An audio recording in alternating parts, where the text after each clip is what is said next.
Bagaimana pacaran yang benar Pak Ustaz? Mana ada pacaran? Tolong beri saran kepada para pemuda-pemudi yang pergi pengajian Ustaz tapi bareng pacar. Pak Ustaz, saya mau nanya, apa hukum memakan permen yang ada di bank konvensional?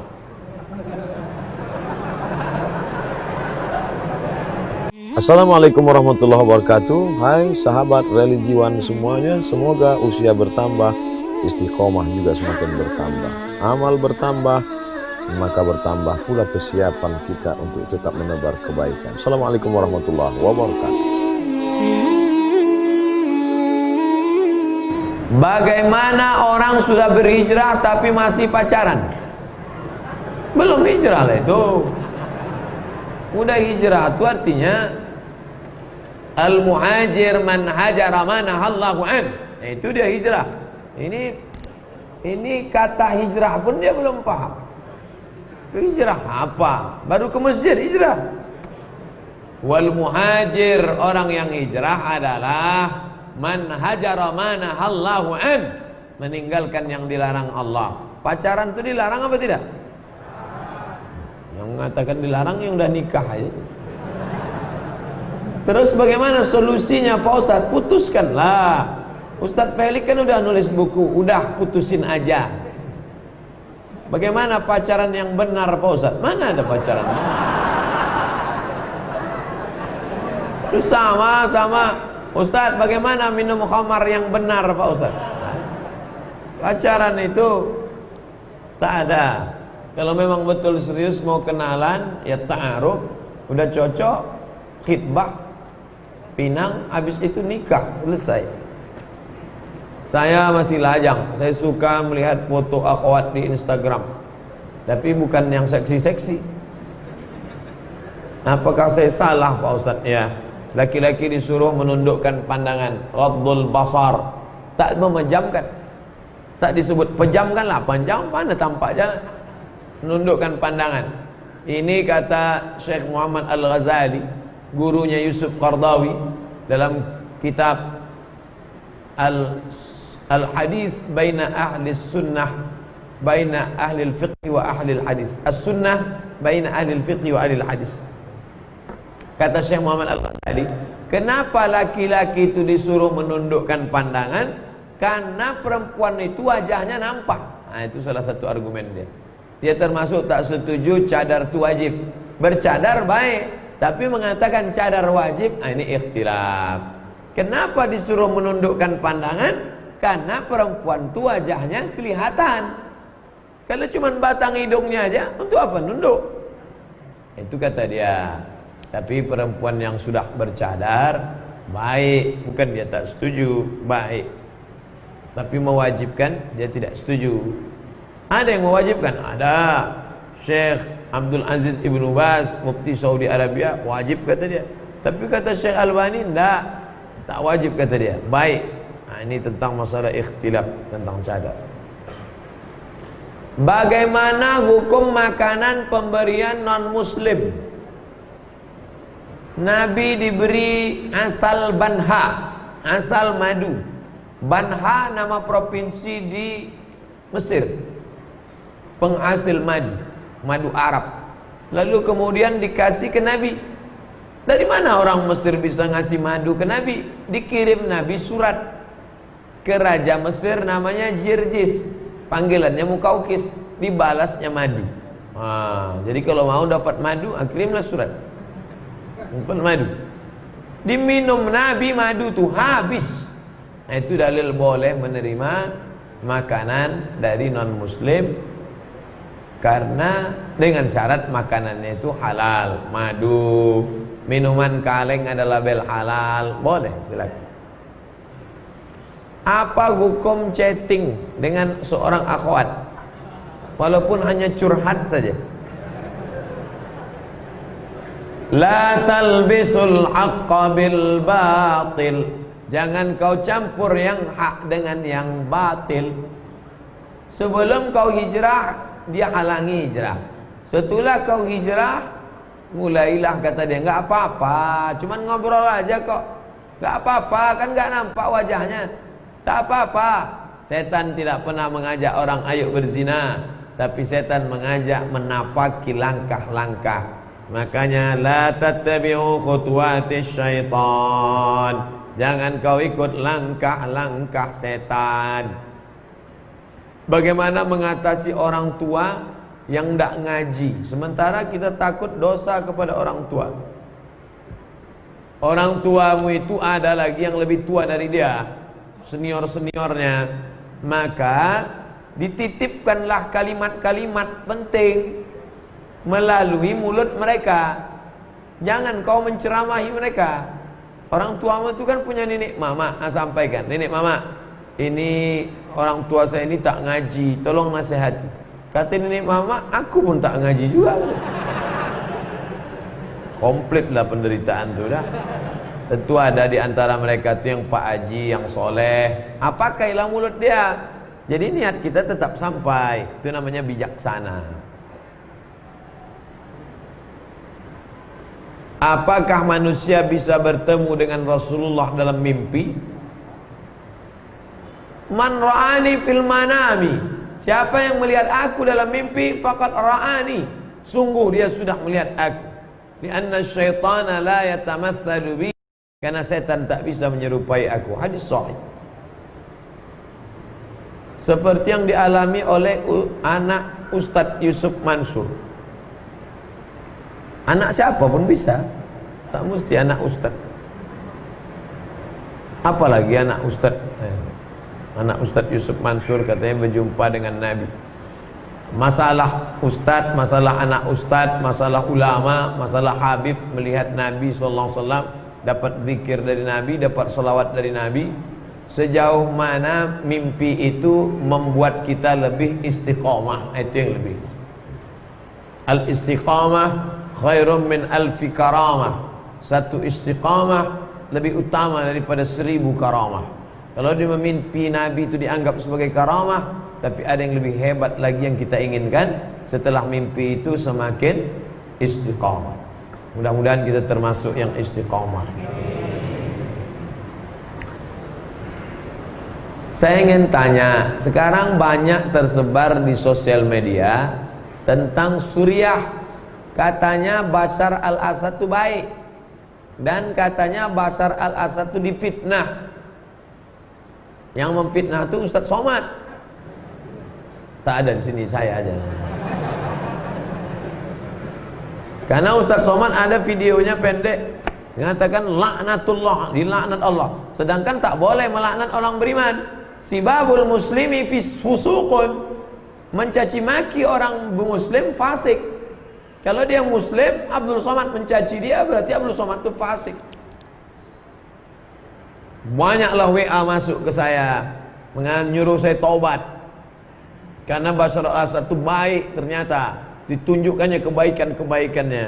Maka Ustadz Somad menilai selama ini hanya dari internet. Jangan-jangan Ustadz baca berita koran, Ustadz dari internet. Saya bilang ente pun tidak adil juga, karena ente menjat saya. Saya mengambil hukum itu dari Syekh Muwaffaq. Masih ingat dengan Syekh Muwaffaq? Yang dulu pagi baca kitab Arba'in, dia baca Arba'in ini dari awal sampai akhir, dikasihnya sanad. Syekh Muwaffaq punya sanad kitab Arba'in sampai ke Imam Nawawi. Sebagian, hampir semua alumni Al-Azhar yang hadir di Masjid Nurul Haq itu dikasihnya sanad. Kemudian waktu di Masjid An-Nur diberinya sanad zikir Imam Abul Hasan Asy-Syadzili, karena dia mursyid Syadziliyah dari Suriah. Orang Suriah asli Damaskus, mursyid Syadziliyah. Saya datang ke kamarnya di Hotel Pangeran, karena ini tidak enak kalau ditanya di depan orang banyak, takut jadi fitnah. Kaifa mauqifuna min Bashar al-Assad ya Syekh Muwaffaq? Syekh, bagaimana sikap kita menyikapi? Apa kata dia? Disitulah saya ambil pendapat dia. Hadzal rajul syi'i, ini orang Syiah Nusairiyah, mengazab ulama, menghancurkan umat. Lalu saya tanya, bagaimana sikap kita dengan Syekh Muhammad Said Ramadan Al-Buti. Bukankah di pers beliau mendukung Bashar? Kata dia, rajulun makhdu', ini orang soleh. Syekh Muhammad Said Ramadan Al-Buti ulama, kita respect, kita muliakan. Beliau orang soleh, tapi orang soleh yang didustai, yang dikhianati oleh. Nah, jadi saya bertaklid kepada ulama besar, bernaung di bawah pohon yang besar. Bukan pendapat saya sendiri. Menurut saya, kalau balik saya katakan tak pernah saya menurut saya. Pak Ustadz, saya mau nanya, apa hukum memakan permen yang ada di bank konvensional?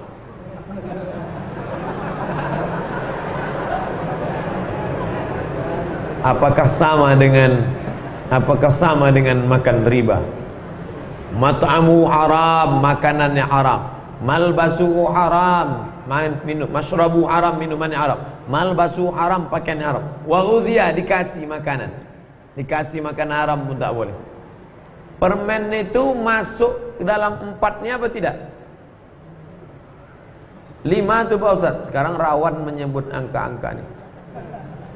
Masuk tak dia ke dalam kategori ini? Masuk. Walaupun permen. Walaupun. Jadi gimana Pak Ustaz? Masa mulut kami kering? Bawa dari rumah. Beli permen. Balik dari sini beri agak sesumpit. Bawa. Jaga diri. Sedang korma sebelah aja dikorek Abdullah bin Umar, sahabat Nabi itu. Apalagi kita, korma sebelah dikorek.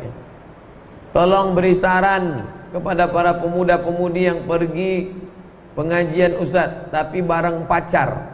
Tak betul nih. Apa pula kalian pengajian sama pacar? Itulah namanya talbis iblis. Talbis iblis, bercampur aduk antara hak dengan batil. Membangunkan pacar tahajud, itu pun talbis iblis. Tahajud call, tak betul, batil. Saya masih kurang paham gimana kredit rumah yang tidak riba. Ada yang bilang di akadnya. Coba jelaskan Pak Ustadz sedetil-detilnya.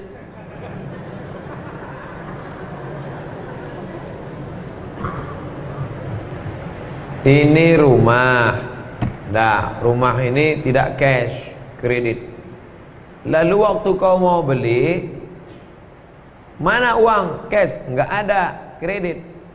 Tentu kau pergi ke pembiayaan, penyedia uang. Maka akadnya, itu maka tadi di akadnya. Maka akadnya uang dengan uang. Kau pinjam 200 juta, kau bayar 250. Uang dengan uang riba. Tapi kalau dengan bank syariah tak begitu. Maka akadnya murabahah, permodalan. Maka kalau di bank syariah yang menyediakan tempat pembelian di Islamic Development Bank atau Bank Faisal Islamic atau Dubai Islamic Bank, itu memang mereka beli. Dibelinya langsung. Kamu mau beli apa? Mau beli rumah. Saya beli rumah. Dibelinya rumah itu, maka berpindahlah hak milik pemilik rumah itu sekarang bank. Maka kita cicil ke bank. Jadi akadnya uang dengan barang. Bagaimana terwujud akad uang dengan barang? Uang dengan barang tidak riba. Mana dalilnya? Sahabat Nabi membeli Barirah, dicicilnya selama 9 tahun. Barirah itu budak hamba sahaya, bisa dicicil 9 tahun. Dan mereka membeli gandum, juga mereka cicil. Nah, ini tentang masalah akadnya. Pada akadnya nampaknya sama saja, sama-sama dibayar lebih, tapi yang satu uang dengan uang, yang satu uang dengan barang. Tahun kemarin saya ikut tes polisi. Dari awal saya sudah nyogok, ternyata saya gugur. Lalu tahun ini orang yang membantu saya kemarin menawarkan saya ikut lagi tanpa membayar, karena dia merasa bertanggung jawab. Kalau kelesatan fisik insya Allah saya penuhi syarat. Kalau psikotes akademik saya nggak bisa menilai kepintaran saya. Bagaimana nih Pak Ustadz? Kau cari yang halal-halal aja lah. Banyak yang halal lain. Saya kemarin di Bogor, sebelum acara Az-Zikra, datang bisnismen. Keluar dia dari PNS, ditinggalkannya, memulai bisnis baru dan berhasil. Kaya, banyak duitnya. Dari mana Ustaz tahu? Dari gayanya kelihatan. Bisnis. Nah itu, jadi kalau mau kaya ya bisnis. Nabi Muhammad SAW bisnis. Istri saya lahir dari perbuatan haram orang tuanya. Kami menikah di KUA oleh wali hakim. Yang mau saya tanya, adakah hak orang tuanya atas harta istri saya? Sedangkan istri saya selalu memberi nafkah orang tuanya, sama seperti saya memberi nafkah orang tua saya. Adakah hak orang tuanya atas diri istri saya? Dan tolong nasihatnya Ustaz. Istri saya juga hadir.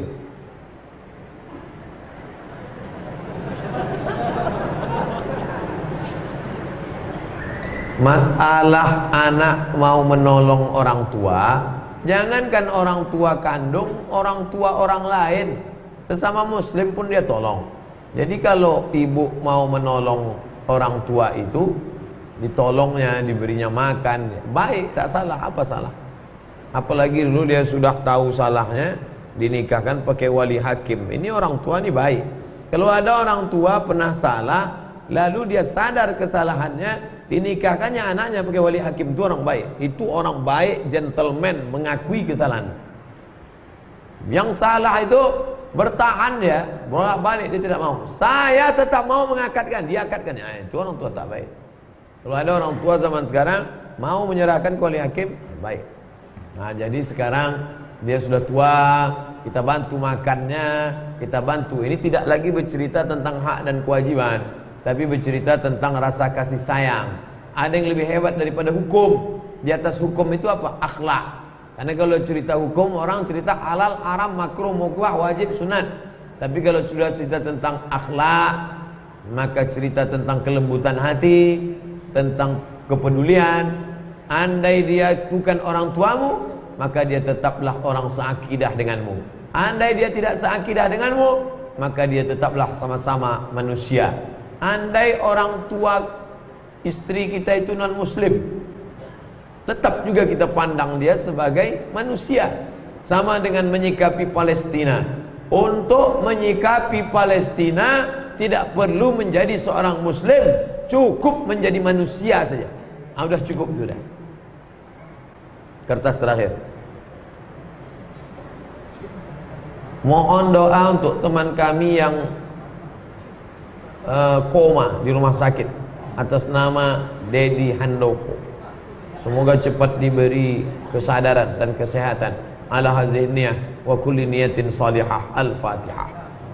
A'udzu billahi minasyaitonir rajim. Bismillahirrahmanirrahim. Alhamdulillahi rabbil alamin arrahmanir rahim maliki yaumiddin. Iyyaka na'budu wa iyyaka nasta'in ihdinas siratal mustaqim. Siratal ladzina an'amta 'alaihim ghairil maghdubi 'alaihim waladdallin. Amin. Ya Syafi, wahai yang menyembuhkan. Ya Kafi, wahai yang mencukupkan.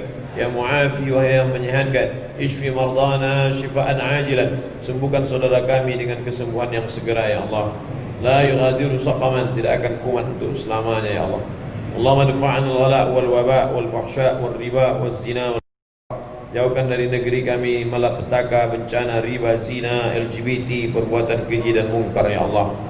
Allahumma barik lana fi arzaqina, berikan berkah pada rezeki yang kau titipkan pada kami. Allahumma ja'alna minat tawwabin, jadikan kami orang-orang yang bertaubat. Waj'alna minal mutatahhirin, jadikan kami orang yang mensucikan hati. Waj'alna min ibadikas salihin, jadikan kami hamba-hambamu yang saleh.